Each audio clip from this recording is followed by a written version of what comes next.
सच्चिदानन्दरूपाय रामाय गुरवे नमः। वन्दो गुरुपदकंज कृपा सिंधु नररूप हरि महामोहतम पुंज जासु वचन रविकर निकर। धन्य धन्य सद्गुरु सुखद महिमा कही न जाय। जो कुछ कहूँ तुमरी कृपा मोते कछु न बसा। बोलिए प्रेम से श्री सद्गुरु श्री सद्गुरु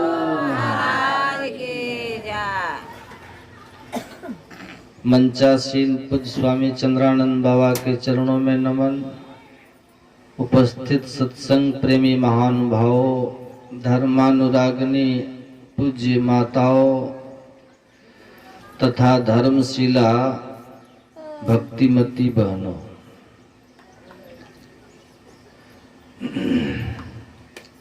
आप लोग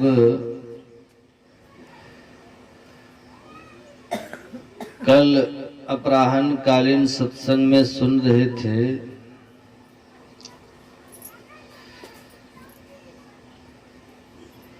योग की महिमा,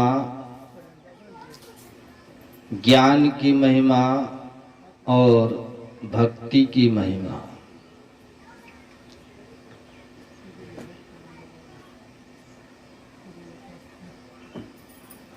साथ ही साथ जीवन का मुख्य उद्देश्य क्या है यह भी सुन रहे थे। एक मास्टर साहब जो रिटायर हो गए थे, उन्होंने पूछा कि महाराज जी, जीवन का, मनुष्य के जीवन का उद्देश्य क्या है?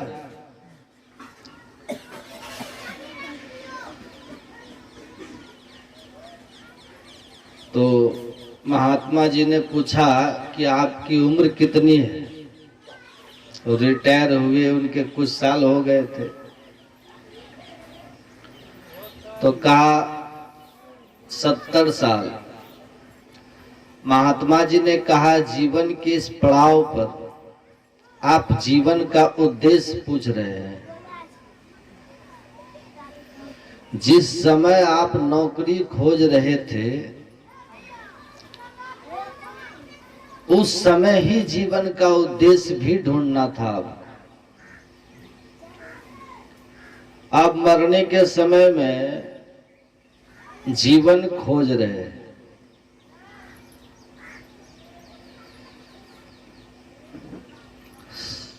सरकार जब रिटायर कर दिया तब अब जानना चाहते हैं कि जीवन का उद्देश्य क्या है। तो जीवन आपका व्यर्थ चला गया, जीवन व्यर्थ चला गया ना। 70 साल में पूछ रहे हैं। ये सवाल तो प्रारंभ में ही पूछना था। जब होश संभाल लिए तभी हमको हमारे जीवन का उद्देश्य को जानना है।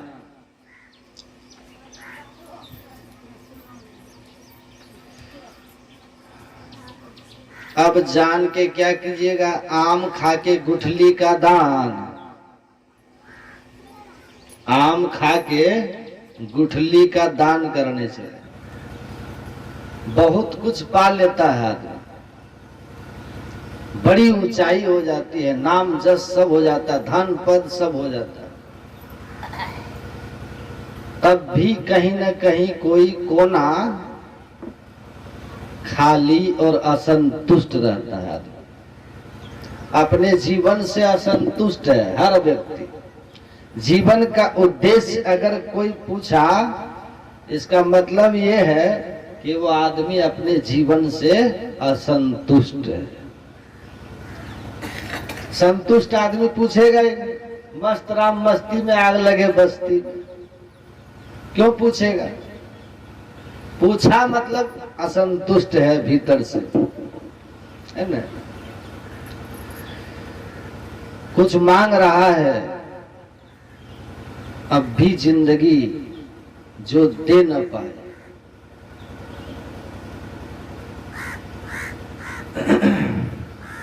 तो जो प्रारंभ में ही जीवन के उद्देश्य को समझ लिया ना, वो जीवन से निराश नहीं होता है।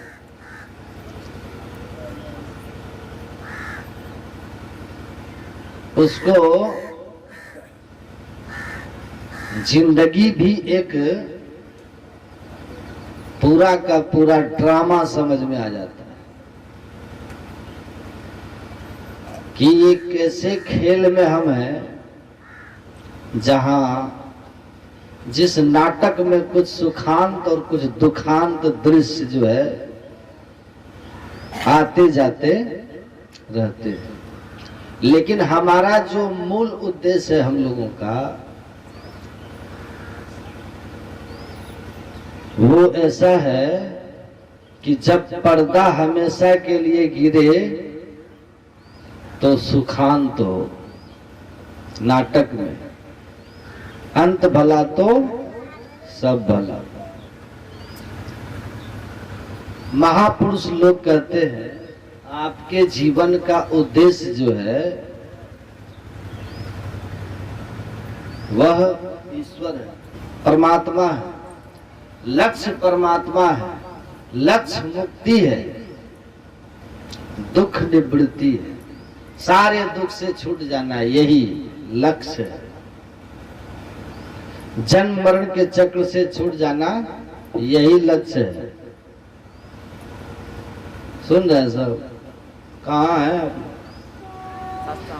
जितना जल्दी आप अपना लक्ष्य सही तय कर लीजिएगा, उतना जल्दी जीवन में खुशहाल हो जाए।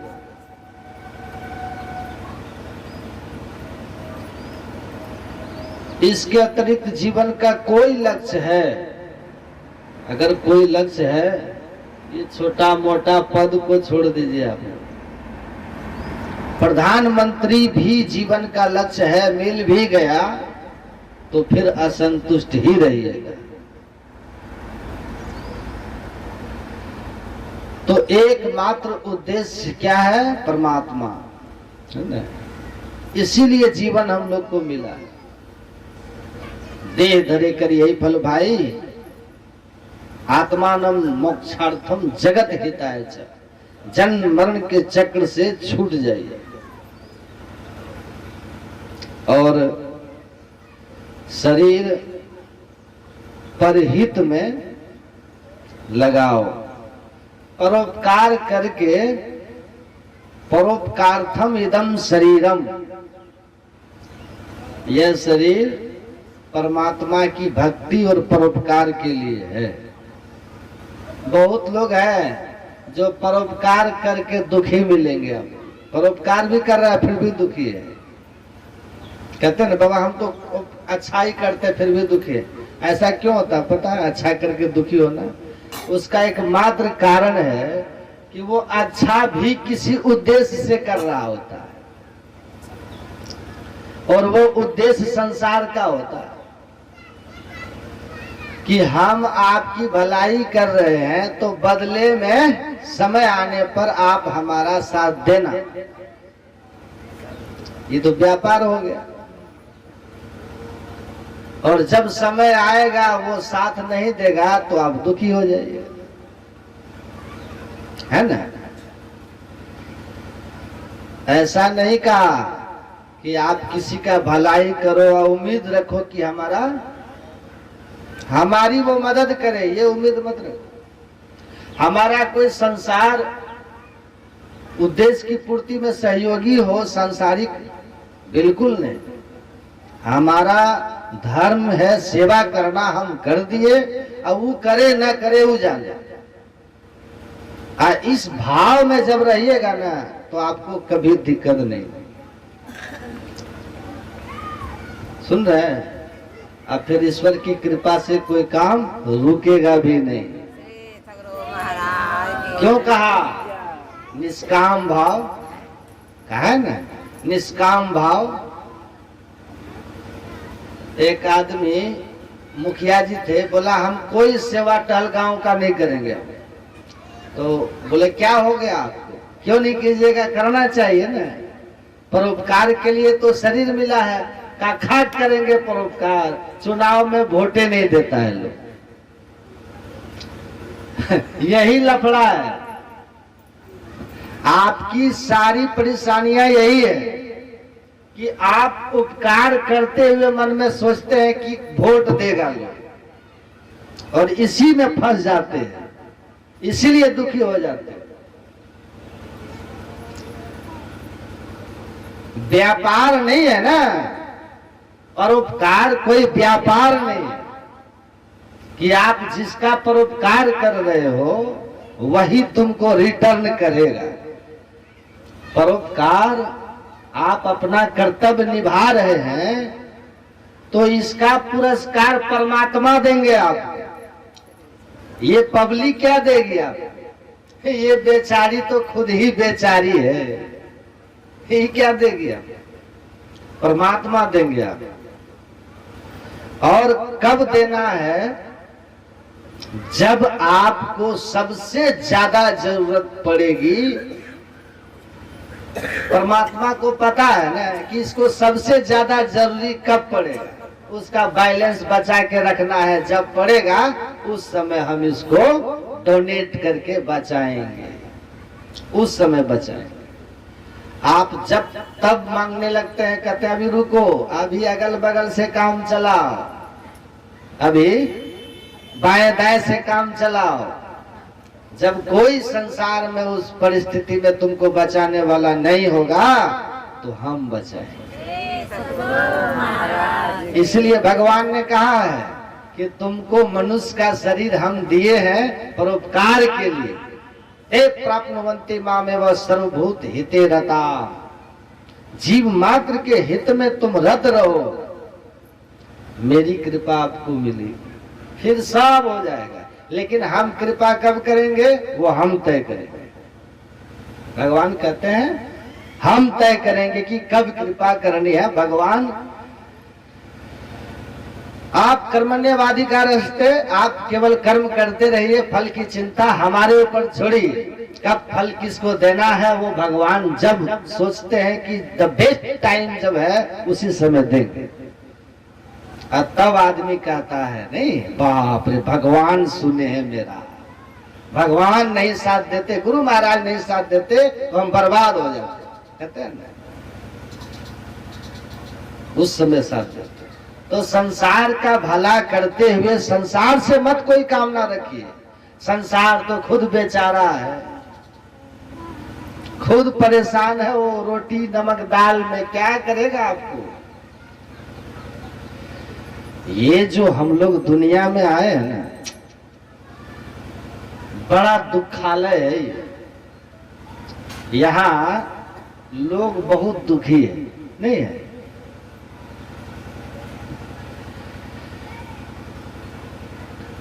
दुखी है कि नहीं? कोई है यहाँ जो कहे हम सुख है? इस दुखालय में सुखी कैसे रहे? शरीर क्या है? शरीर साधन धाम मोक्ष कर द्वारा है। साधनों का धाम है, इसमें मोक्ष का द्वार है। और क्या है? सुर दुर्लभ सब ग्रंथ ही गावा। देव दुर्लभ है, सब ग्रंथों ने गाया है, लेकिन उन्हीं ग्रंथों में ये भी गाया है शरीर व्याधि मंदिरम दुखालयम अशाश्वतम। शरीर दुखालय, बीमारी का घर है। कोई न कोई बीमारी होते रहती है, नहीं? कोई न कोई बीमारी होते रहती है। एक बूढ़ी माता जी सुना रही थी, लगभग 75 साल की थी। बोली बाबा मेरे शरीर में 9 ऑपरेशन हो चुका है। 9 कितना? 9 ऑपरेशन हो चुका। तो बाबा बोले आपको गुरु महाराज से शिकायत नहीं हुई कि हमारे शरीर में 5 साल में 9 ऑपरेशन करा दिया, 10वां कराने जा रहे थे, 10वां। आपको तो शिकायत तो होगी ना कि आपकी सेवा में आए, 9 ऑपरेशन हो गया 5 साल में और 10वां पर नंबर आ गया। गुरु महाराज से शिकायत नहीं आपको? जानते हैं क्या बोली? बोली हम यही सोचते हैं कि गुरु महाराज के शरण में है तो ऑपरेशन हो के बच जा रहे, नहीं तो मर गए रहते। देखिए कितना अच्छा जवाब। उसका ये मनोभाव भी गुरु की कृपा है, और नहीं तो लोग नास्तिक हो जाते हैं, छोड़ देते। बहुत दुख आपदा है। कई लोग बोलते हैं ना, अरे गुरु महाराज में दूसरे मत में चल जाते, 3-4 साल खूब पढ़ाई लिखाई किया, नौकरी नहीं हुआ है, तो उसको कोई कहा कि अब तुम देख लिया ना, नहीं ना हुआ, अब तुम आ जाओ रामपाल बाबा के सेवा में, है ना, उनसे दीक्षा ले लो। दिलवा दिया हरियाणा में दीक्षा रामपाल बाबा से। 2 साल वहां रहा तो वहां भी नहीं हुआ, समझे, वहां भी नहीं हुआ। वो उम्र एक्सपायर हो रहा है उनका, उम्र 22 से 28, 28 से 30, 31 साल में जाकर के शिव गुरु का चेला बना कि इनका चेला बनने में लाभ है, लाभ है। उधर भी नौकरी नहीं हुई, शिव चर्चा में शिव गुरु का शिष्य बना, फिर भी नौकरी नहीं हुई। शादी भी हो गई, फिर घूम के संत मत में आ गए। तो जो एक अररिया के महात्मा सुना रहे थे, वो कह रहे थे कि तुम जो बीच के 5-6 साल इधर उधर हो गया ना, कभी ई में, कभी ऊ में, कभी ई में, फिर इधर आ गया, क्या सोच के आया इधर? कहा कि यही सोच के आए संत मत में फिर से कि संसार तो नहीं मिला, और जहां हम गए थे रामपाल, शिव गुरु और कहां कहां, उसमें कुछ परमार्थ भी नहीं मिलने वाला है। कम से कम गुरु महाराज की बताई विधि से ध्यान साधना करते थे तो मन में शांति रहती थी। इधर तो वो भी नहीं रहता, रामपाल में, शिव गुरु में वो भी नहीं रहता। तो सोचे मन में कि संसार तो नहीं है मिला, कम से कम मन की शांति तो मिल जाए, तो फिर आ गए जहां शांति मिलने वाली है। इतना मालूम था कि उधर शांति मिल जाती थी, ठीक से ध्यान करते थे तो यहाँ संत मत में मन शांत रहता था, इतना तो मालूम था। तो ये जो घन चक्कर है ना संसार वाला, कबीर साहब क्या कहे, ऐसी दीवानी दुनिया भक्ति भाव नहीं बूझे जी, कोई आवे तो बेटा मांगे भेंट रुपया लीजिए जी, कोई करावे ब्याह सगाई सुनत गुसाई रिझे जी, कोई आवे दुख का मारा हम पर कृपा कीजिए। साचे का कोई ग्राहक नहीं, झूठे जगत पति जे जी। कहते ये सच्चा सौदा है संत मत, मन की शांति मुक्ति, इसका ग्राहक बहुत कम है यहाँ, देखते हैं। जो कोई के अरे फलना धाम में चलो तुरंत आशीर्वाद मिलेगा, पुत्र हो जाएगा, नौकरी हो जाएगी, रोग ठीक हो जाएगा, वहां खूब भीड़ रहती है उधर। हाँ, एकदम लाखों की भीड़, धक्कम धुक्का चलता है उधर। जानते हैं ऐसा क्यों होता है? अच्छा लोग होते नहीं है वहां की किसी की कृपा से। जब आदमी चारों तरफ से उदास होता है ना, निराश होने लगता है, तो जहां भी जो कोई बता देता है ना, तो सोचता है क्या कि देखते हैं, ट्राई करके देखते हैं।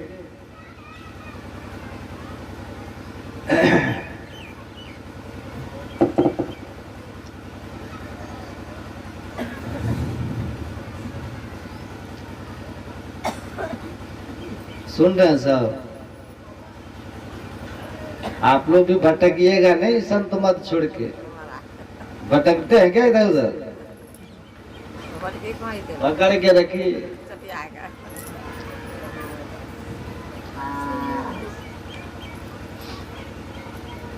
बोलिए प्रेम से। माँ के गर्भ में 9 महीना तक उल्टा लटकना पड़ता है।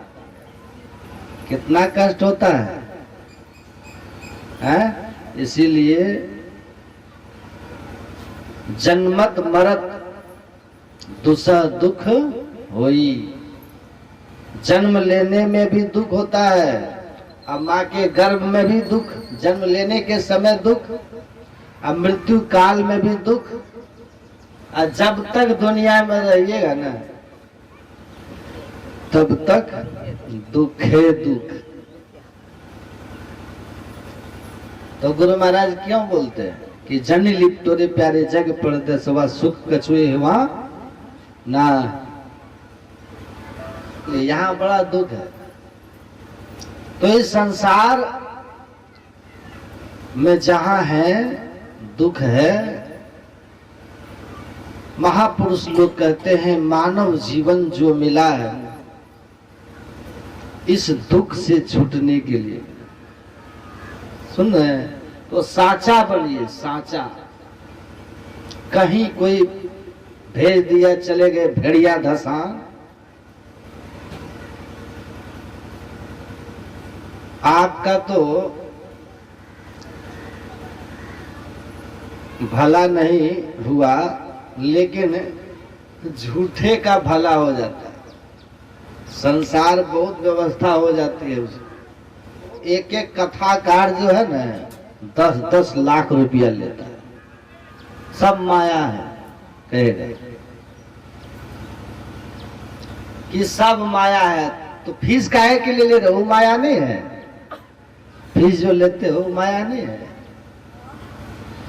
10-10 लाख, तब भी भीड़ उधरे जाएगा।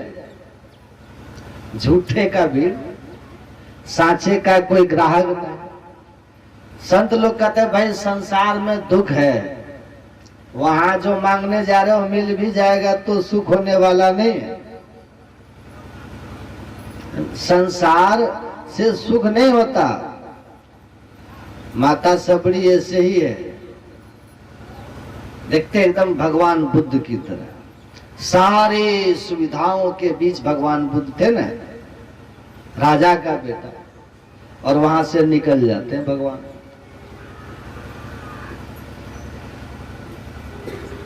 राजमहल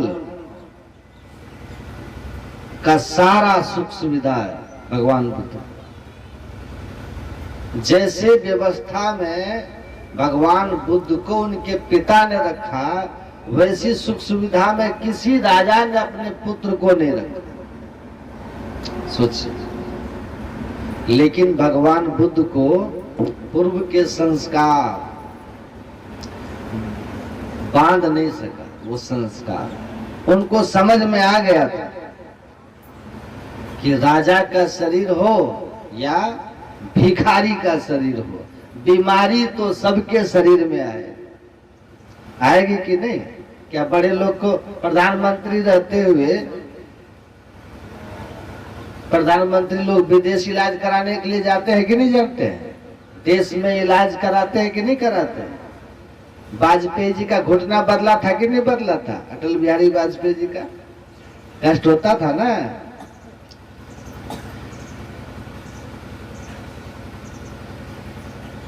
तो आप कहीं चले जाइए, शरीर का जो गुण धर्म है ना, वो समय आने पर आपको प्रकट होंगे, वो लक्षण सारे होंगे। तो भगवान बुद्ध समझ गए थे कि राजा हो, बूढ़ा होगा, शरीर जर्जर होगा, बीमार पड़ूंगा और अंत में मरण भी हो जाएगा, शरीर छूट भी जाएगा, ये सुख सुविधाएं जाएगी, बीमारी हो जाएगी तो और परेशानी बढ़ जाएगी। तो ऐसी व्यवस्था करो कि शरीर दोबारा आए ही नहीं, क्योंकि शरीर जब तक है तो व्याधि मंदिर है, व्याधि आएगी।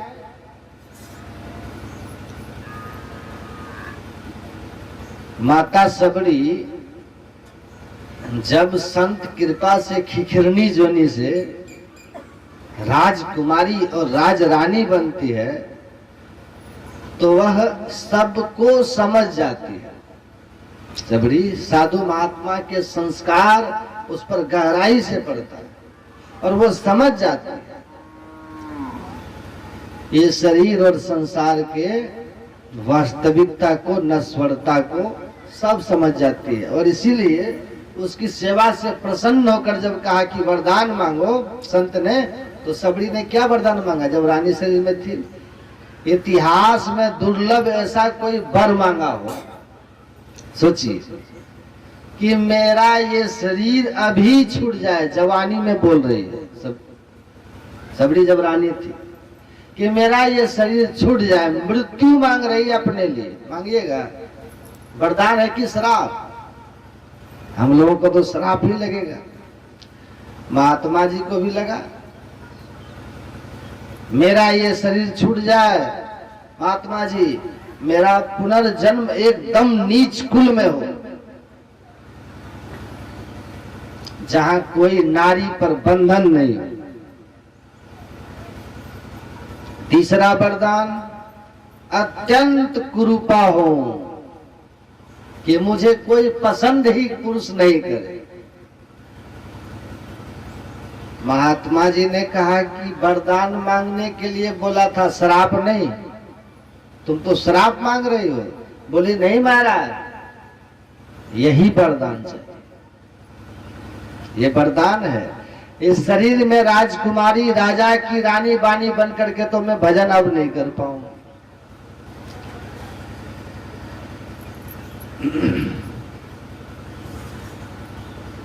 सुन रहे हैं? इस शरीर में राजकुमारी बन के भजन अब मैं नहीं कर पाऊंगा। संत ने कहा तो उन्होंने कहा ठीक है जाओ, एवं मस्त आशीर्वाद दे दिया महात्मा जी। बोली अत्यंत कुरूपा रहूंगी, कोई पसंद नहीं करेगा तो कुमारी रह जाऊंगी, तो ध्यान भजन करूंगी। उनको जो बाधा लगा उसके विरोध में मांगती, उनको जो बाधा लगा उसके विरोध में वर मांगते। कहा रानी हो, कहीं सत्संग में नहीं जा सकती मैं। मीरा जाती है तो कितना गंजन होता है मीरा को, लोग कहे कुल नासी रे, हैं? घर छोड़ के भागना पड़ता है मीराबाई। रानी थी ना, कुरूपा है तब भी शादी हो जाती है सबड़ी की। और जब पति लेके जाने लग गए तो सोचती है कि क्या कमाल हो गया है, हमको पसंद कैसे आ गया इसको। अब पहले तो मुंह देख करके विवाह होता है, मुंह देख के विवाह होता था, अब तो गजब का समय आ गया। पहले मुंह देख के विवाह नहीं होता था, पहले होता था, पहले का समय कुछ और था। अब तो गजब गजब होता है। शादी सावित्री को सत्यवान पसंद आ जाता है ना, सावित्री को सत्यवान। वो जान भी जाती है, राजकुमारी है सावित्री। जंगल में रहने वाले एक ऋषि कुमार, पूर्व राजा रानी, वो भी अंधे अंधी, जिनका राज छिन गया है, जंगल में छिप करके बेटा उनकी सेवा करता है, लकड़ी काट के बेच बेच। वो राजकुमार, वो लड़का पसंद आ जाता है जिसको राजकुमार वो जबकि नहीं है, लकड़हारा है, सत्यवान, लकड़ी काट के गुजारा करता है। कहते हैं शादी करेंगे, तब नारद जी को बुला कर दिखाया तो कहा उसकी 1 वर्ष की आयु शेष है बस। आज सावित्री टिक जाती है, एक बार पसंद आ गया बस, जो आ गया आ गया। अब क्या, यहाँ तो पसंद करके 6 महीना तक बतिया के और उसके बाद कहता है लोग कि इसके साथ हमारा लाइफ नहीं चलेगा। कहता है ना, कई लोगों की रिंग सिरोमनी हो जा रही है, आप फोन पर बातचीत भी करते, झगड़ा लड़ाई करके नहीं करेंगे, अब जाओ। अरे बड़े शहरों में जो लड़के लड़कियां नौकरी करते हैं उनको देख लीजिए, हम तो देखते हैं ना, कर दे हम पर कोई केस, डर नहीं हमको। सच्चाई यही है। शादी ब्याह तय हो गया, 2, 4, 6 महीने के बाद अब उनकी शादी होगी तो रिंग सिरोमनी होगा, एक दूसरे को समझेंगे, घूमेंगे फिरेंगे, मॉल में, रेस्टोरेंट में, सिनेमा हॉल में। उसके बाद कहेगा कि इसका व्यवहार हमारे अनुकूल नहीं। 15 जगह ब्याह लगता है, छूटता। ये चाहेंगे हम भजन करके मुक्ति पाल, होगा? देखिए, आदमी, भारत में ऋषि महर्षि बड़े मनोवैज्ञानिक लोग थे, समझे? वो जानते थे मनुष्य की इच्छा एक जैसी नहीं रहती। बचपन में खिलौना जिसको पसंद था, जवानी में नहीं था। बचपन में जिसको माँ से ज्यादा स्नेह था, जवानी में नहीं है, कहीं और स्नेह हो जाता है। जिसके लिए माँ बाप को छोड़ के भागने को तैयार है, थोड़े दिन के बाद फिर इच्छाएं बदलेगी उसकी। इसीलिए विवाह इच्छा पर नहीं छोड़ा गया था, विवाह को धार्मिक कर्तव्य बताया गया था। शादी धार्मिक कर्तव्य है। इच्छा, एक जैसा इच्छा रहता है किसी का, है? सावित्री कैसी अवस्था है? उत्तम के स्मन बस माही, सपने हुआन पुरुष जग नाही। जो पसंद आ गया बस हो गया। तब सावित्री पूजनीय है ना, तब न पूजते हैं आप उनको।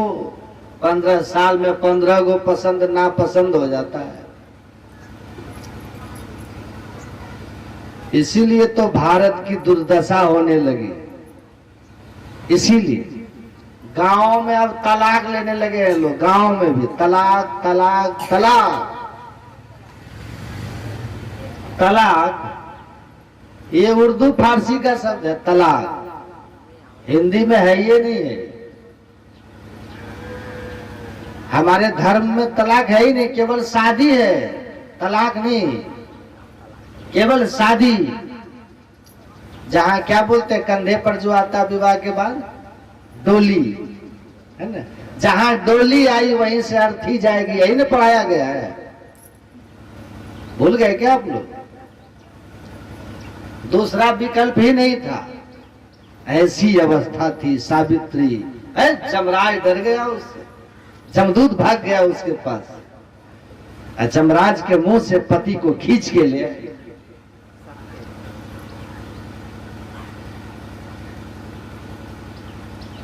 शादी हो गई है बिना देखे, अब बाद में मुंह देखा। बाद में, शादी के बाद उसके पति को लगा शादी तो कर ली, इसको कहां ले जाएंगे? वो जंगली जाति में उनका जन्म होता है, जो जंगल में रहते हैं, जहां सभ्यता और संस्कृति का कोई नामो निशान नहीं। सबरी, जहां कोई हमारे धार्मिक व्यवस्था की पहुंच नहीं, जंगल में भीलनी है सब, दूर दूर तक प्रगतिशील समाज से संबंध नहीं, लेकिन संत की कृपा से संस्कार।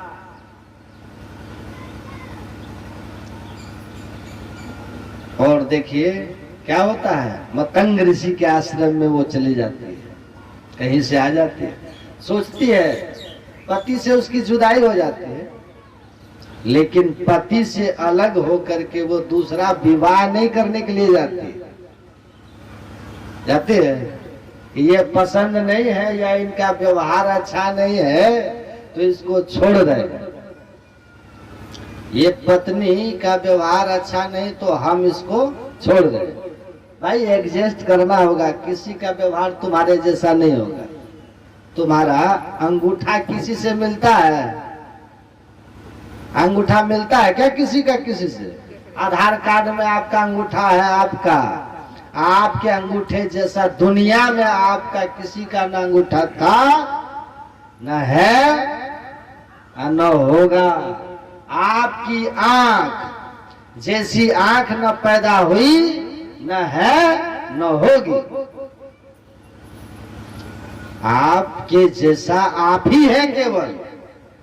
तो जब आपका अंगूठा किसी से नहीं मिलता तो आपका पूरा व्यवहार किसी से मिल जाएगा, किसी का पूरा व्यवहार आपसे मिलेगा।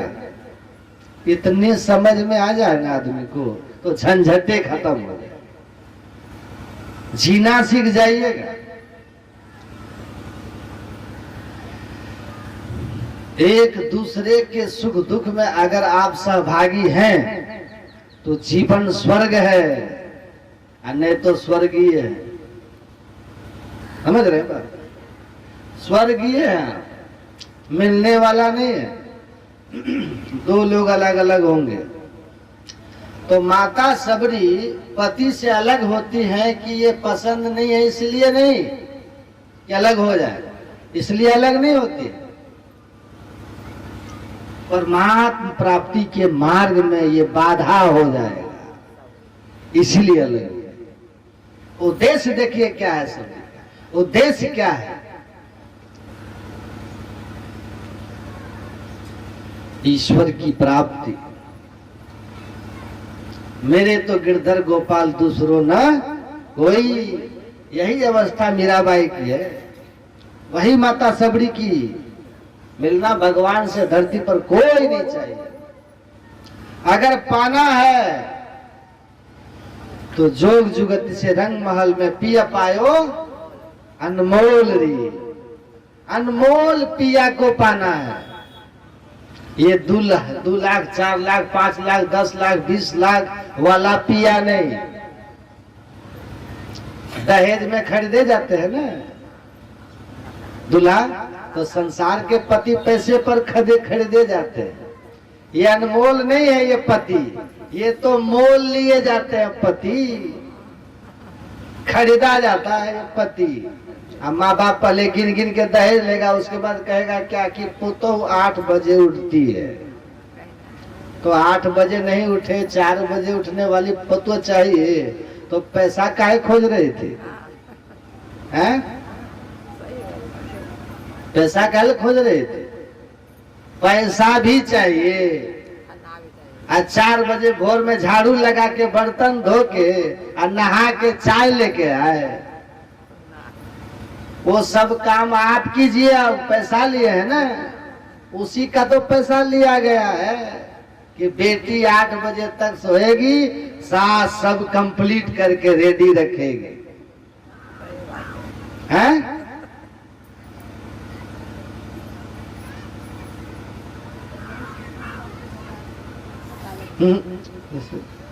इसलिए हो रहा है ना, समझ में नहीं आता है। एक आदमी बोला, एक आदमी सुना रहे थे, अपनी बेटी के लिए लड़का देखने गए थे, तो बोला कि हमको लड़का के पढ़ाई में केवल 20 लाख खर्च हुआ है।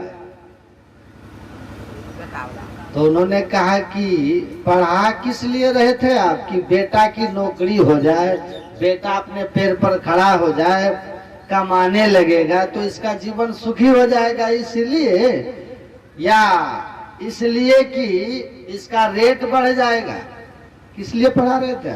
रेट लगाने के लिए अगर पाले हैं, पढ़ाए हैं, तो फिर आप इसके ऊपर खाना पीना में कितना खर्च किए, इसके तेल बचपन में लगाने में कितना मेहनत पड़ा, सब जोड़ लीजिए और बता दीजिए एक ही बार कि इस बेटा को यहाँ तक पहुँचाने में मेरा कुल खर्च इतना है।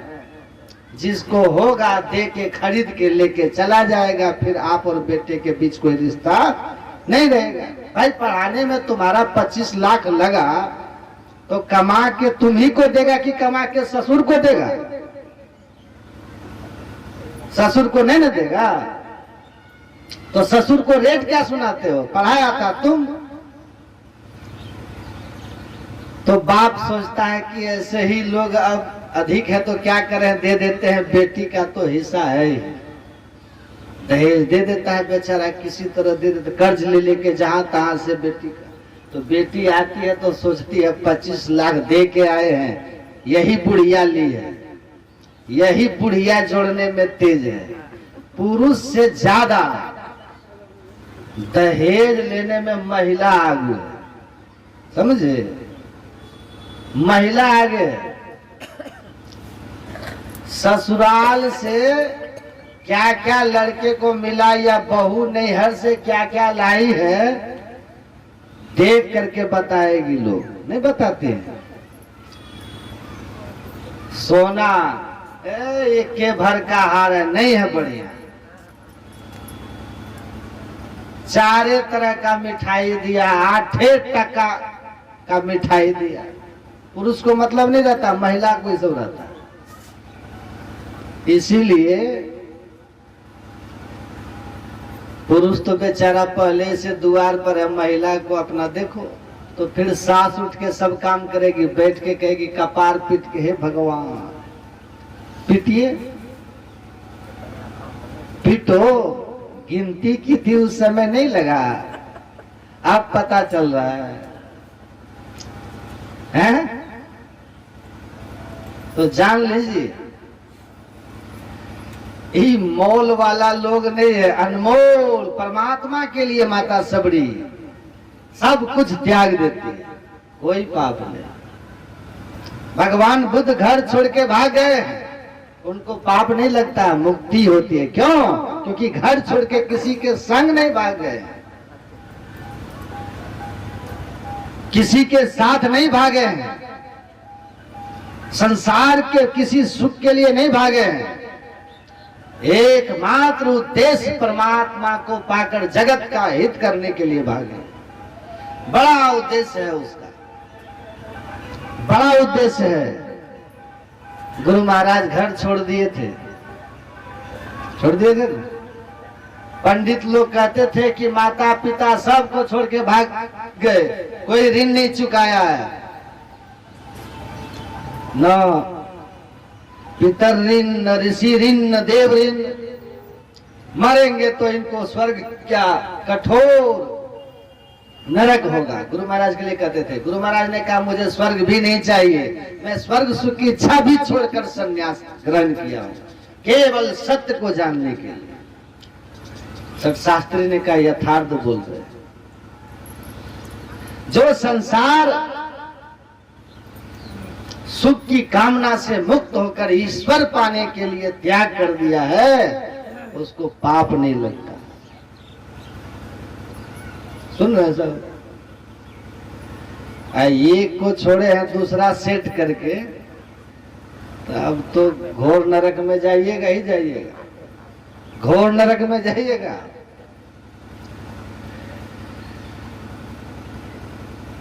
तो ठीक ठीक समझ लीजिए, माता सबरी जाती है, मातंग ऋषि जैसे गुरु मिलते हैं, साधना की युक्ति मिलती है, साधना में लग जाती है, भगवान राम उसके यहाँ आते हैं। उसकी भक्ति की पराकाष्ठा देखिए कैसी है कि पलटू साहब कहते हैं कहां से आए? बड़े बड़े ऋषि महात्मा है बैठे हुए, लेकिन माता सबरी की साधना की ऊंचाई कितनी है। वहां भगवान श्री राम आए। जूठे बेर सबरी के खाए बहुविध स्वाद बतायो।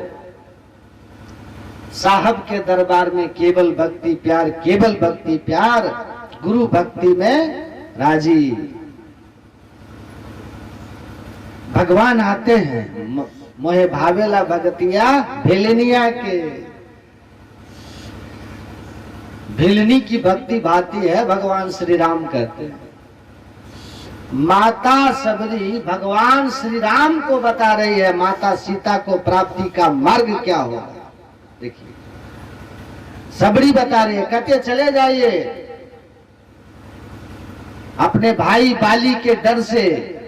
वो ऋषिमुख पर्वत पर रहता है सुग्रीव, वहां जाकर के आप मित्रता कर लीजिए सुग्रीव से, और फिर वहां से माता सीता के प्राप्ति का आपको मार्ग मिल जाएगा। सबरी बता रही है भगवान।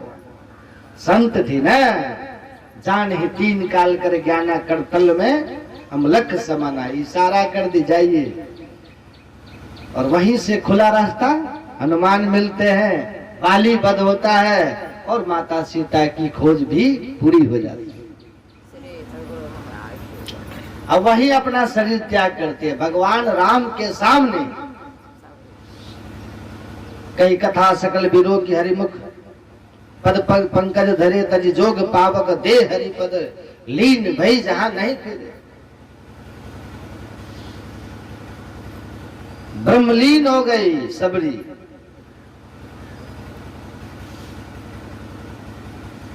परमात्मा के उस पद में पहुंच गई जहां से जीव पुनर्जन्म नहीं लेता। देह ही नहीं होगा तो व्याधि मंदिर में आएंगे ही नहीं, तो व्याधि कैसे होगी। दुखालय में आएंगे ही नहीं तो दुखों के घर में तो दुख कैसे होगा। दुनिया में आओगे तो दुख होगा। यहाँ जो आए हैं वो रोए ही रोए हैं। गुरु महाराज कहते थे भगवान कृष्ण हमेशा हंसते थे, मुस्कुराते थे, लेकिन अंत में उनका कुल का संहार हो गया और वो भी निराश हो गए। भगवान कृष्ण भी उदास हो गए। संसार ने उसको भी उदास किया, उनको भी निराश किया। यही है। तो माता सबरी सत्य को पहचान करके गुरु की युक्ति से अपने शरीर का त्याग करती है योगाग्नि। ये जो योगाग्नि है ना, उस सबके अंदर में है।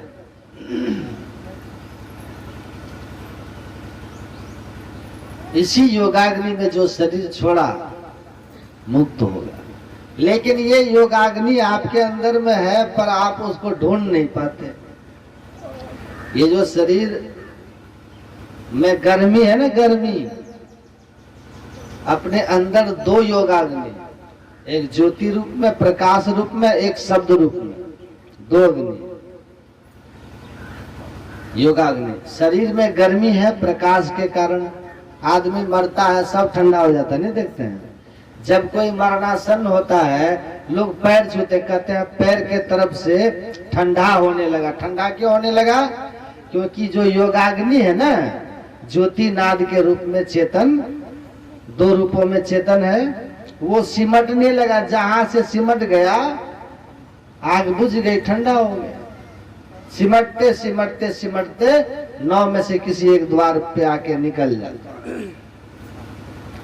मर गए, सब ठंडा हो गया। या फिर धड़कन, शब्द। देखिएगा ना, जब कोई हार्ट पेशेंट होगा, हार्ट पेशेंट, तो उसका कमरे में जाइएगा तो टिक टिक टिक टिक टिक टिक आवाज आती है। आवाज बंद हो गया तब क्या हो गया? लाइफ खत्म, साउंड बंद। डॉक्टर कहते हैं सॉरी, हम इसको बचा नहीं पाए, खत्म हो गया। हमारे अंदर में यही योगाग्नि है, प्रकाश और शब्द। माता सबरी इसी योगाग्नि को प्रकट की थी। योगाग्नि प्रकट की तब। योगाग्नि प्रकट की। भगवान बुद्ध का जब शरीर छूटा ना, चिता सजाया गया, उसमें आग लगाया जा रहा था, आग लगी ही नहीं रहा था। भगवान बुद्ध के चिता में आग ही नहीं लग रहा था। कहा आग क्यों नहीं लग रहा, आग क्यों नहीं लग रहा? कहा कि महाकाश्यप आ रहे हैं, तब चिता में आग लगाई जाएगी। तो लोग रुक गया। भगवान बुद्ध के शिष्य थे महाकाश्यप, वो आए। कहा भगवान बुद्ध योगाग्नि में शरीर का त्याग किए, इनकी चिता को साधारण अग्नि से कैसे जला सकते हो? योग शिष्य था ना वो, अपने गुरु की महिमा को प्रकट करना था उनको। चिता पर भगवान बुद्ध रखे हुए थे, उनका शरीर रखा हुआ था। महाकाश्यप जो उनके शिष्य थे, उस चिता की अग्नि को एक टक देखने, चिता को एक टक देखा, दृष्टि की दोनों धारों को मिला दिया, ले जा करके चिता में अग्नि वहां प्रकट हो गई।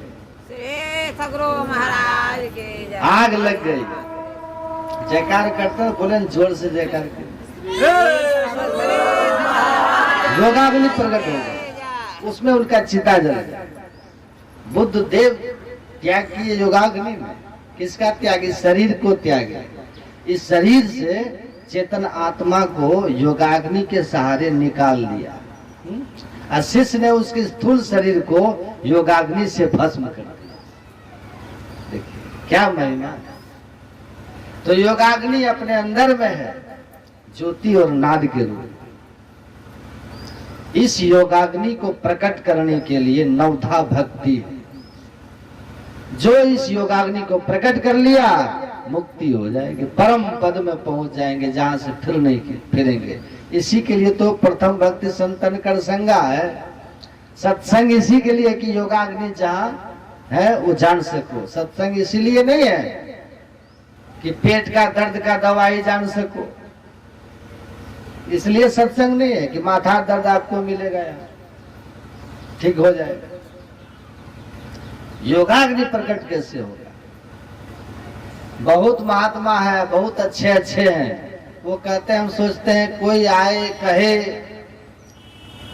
ध्यान भजन में मन लगे, तो कम से कम मन में प्रसन्नता होती है कि अब इस आदमी को असली वस्तु की मांग मन में आई है। प्राय लोग जो आते हैं ना, कहते बाबा दुनिया की ही बात करेगा, खाली वही मांगेंगे जो सुख सुरपुर नरक गेह बनी आवत भी नहीं बुलावे, ते ही सुख का नर जतन करत बहु समझत नहीं समझावे। ये संसार का सुख दुख बिना बुलाए आ जाता है, समझ गए? बिना बुलाए कभी सुख आ जाएगा, बिना बुलाए कभी दुख आ जाएगा। का ये तो आते जाते हैं सबके जीवन में। अब बड़े बड़े आदमी है, पाप कर्म से भी धन वैभव जमा कर लिया, नहीं देखते हैं, करीब जाके देखो शांति नहीं है। भजन शांति की प्राप्ति का मार्ग है। भजन धन कमाने के लिए नहीं है, धन तो जीने भर ध्यान कीजिएगा ना, कभी नहीं घटेगा, समझ रहे हैं? और संसार में तुम्हारा जरूरी काम कभी नहीं रुकेगा, ध्यान सत्संग करोगे।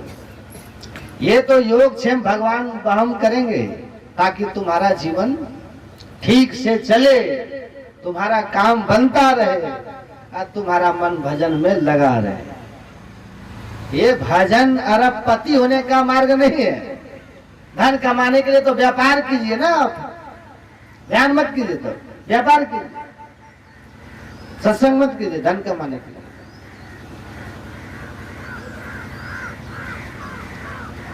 पद पाना है, समाज की सेवा कीजिए, परमात्मा की कृपा होगी तो मिल जाएगा पद आपको।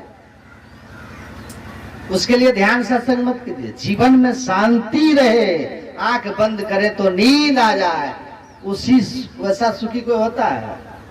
बिछावन पर गया, आंख बंद किए और बिना नशा के ही, बिना नींद की गोली खाए, अगर आंख बंद करते ही आपकी नींद आ जाती है आप जैसा सुखी कोई नहीं।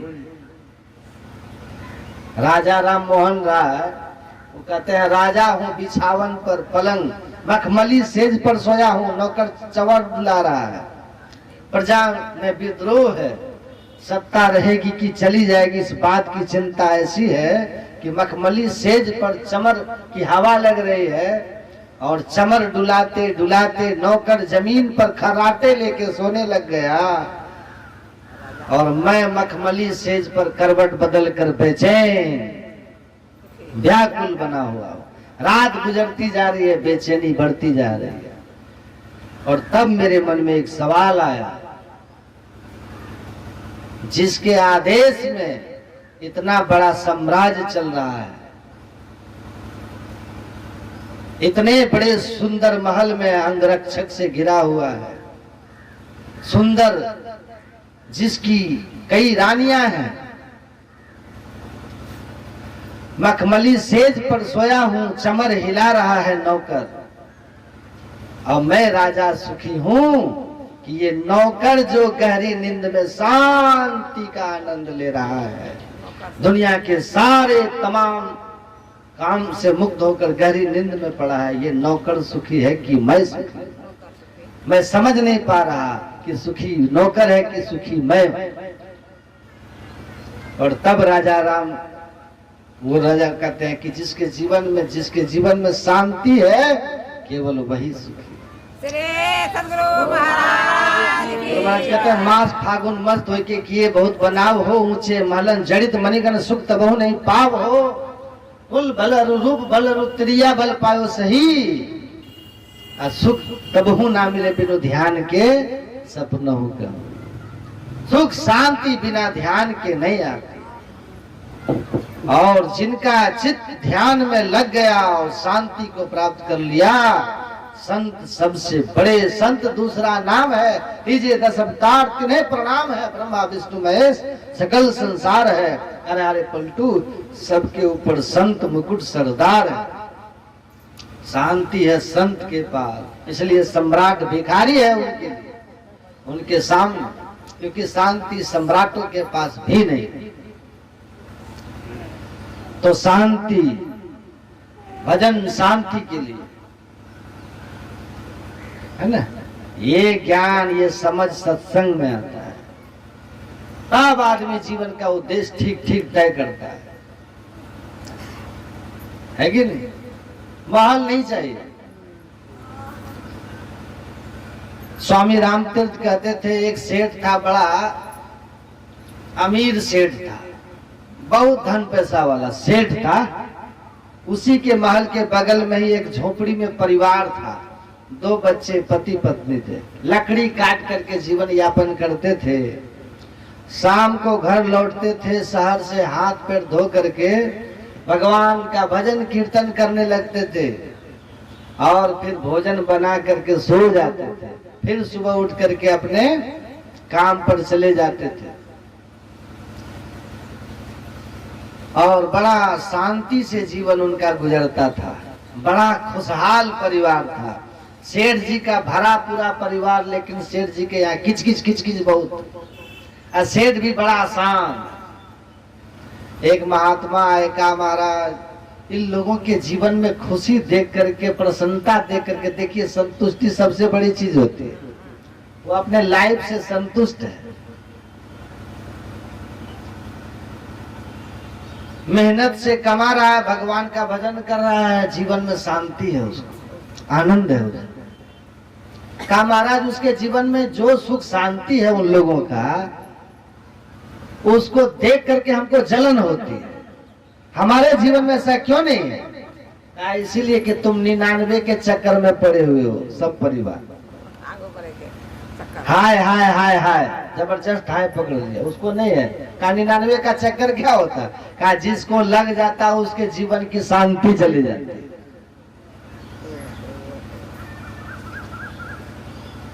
99 का चक्कर का थोड़ा हमको नमूना दिखा करके समझाइएगा महाराज। कहा तब 99 को सोने का तुम हमको सिक्का दो। 99 सोने का सिक्का दिया सेठ ने। वो लोग जब लकड़ी काटने गया, दोनों बच्चे जब उसके पढ़ने गए वो क्या किया कि उसके छप्पर में तो फूस का घर था, काट के खिड़की बनाया था हवा आने जाने के लिए। छोटा छोटा मिट्टी साट के नहीं बनाता है लोग, सोना का सर्फी वाला जो थैला था उसी से फेंक दिया उसके घर में, गरीब के घर में। पति पत्नी दोनों आए, शाम में आए तो देखा कि थैला गिरा हुआ है। खोल के देखा तो सोना का सिक्का। एकदम खुश हो गए कि ईश्वर ने कृपा कर दी हम लोगों पर, भक्ति भजन देख करके धन भेज दिया। गिनो तो कितना है, गिना तो 99। कितना है? 99। अब दोनों आपस में बात कर रहे हैं कि 99 शुभ अंक नहीं है। 99 जो है वह शुभ अंक नहीं है।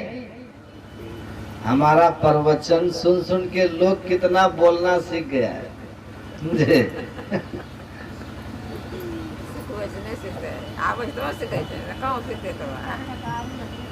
इसलिए आप लोग सुनिए ध्यान से। सब सुन के ही सीखता है ना, हम भी किसी का सुने।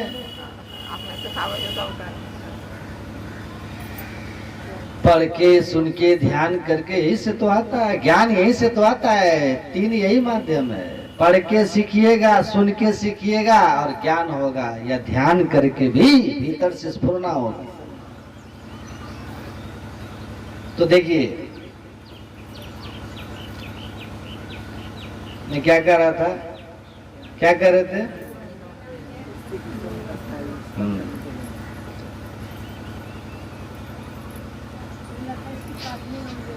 कितना था? 99। तो 99 का 99 का शुभ अंक नहीं होता है। हम लोग 100 पूरा लेते हैं, ठीक रहेगा। तो 100 कैसे पूरेगा? तो जब जिस समय बैठ करके हाथ पैर धो करके ध्यान करता था लोग, उस समय बैठ करके अब योजना बना रहा है कि 99 से 100 कैसे हो। उस दिन वहां उस घर से कोई भजन कीर्तन की आवाज नहीं आई, क्योंकि अब तो प्लानिंग बन रही थी ना। तो प्लानिंग हुआ कि कल से हम लोग लकड़ी काटने जल्दी जाएंगे, थोड़ा लेट से आएंगे, ज्यादा लकड़ी बेचेंगे तो जरूरत से ज्यादा होगा तो पैसा बचेगा। तो 1 स्वर्ण सिक्का भर जब पैसा होगा तो खरीद लेंगे, सब पूरा हो जाएगा। अब वो लोग 1 सिक्का पुराने के चक्कर में, सोना का सिक्का पुराना है ना, अब सुबह उठ के भाग जाए, भोग रे ब्रह्म मुहूर्त में ही ध्यान हो, उससे होगा। अब तो हम लोग हो गए, क्योंकि ब्रह्म मुहूर्त में तो खाना बन रहा था बच्चों के लिए, पहले ध्यान होता था। और शाम में दिन भर लकड़ी काट के आया, बेचा, लेट से थका हारा, ध्यान क्या करेगा, समय लेट हो गया है, अब बच्चों को भूख लगी है, खाना बनाओ खिलाओ, खत्म। 99 का चक्कर। अगर 100 हो जाए तो फिर लास्ट में शून्य शुभ नहीं होता है, 101 चाहिए। 101 जैसे आपका मन गया ना, तो ये 99 से 100 और 100 से 101 होते होते भजन का संस्कार खत्म हो जाएगा, रतन का संस्कार आ जाएगा। अब धन के पीछे भागोगे, जो 10, 20, 50 होए, जो 10, 20, 50 भय सत होए, 1000 तो लाख मांगेगी।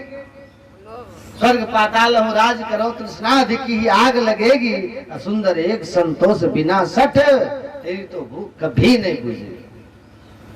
भागने वाली नहीं है भूख, आयु बीत जाएगी, तृष्णा नित ही नित होत नहीं है।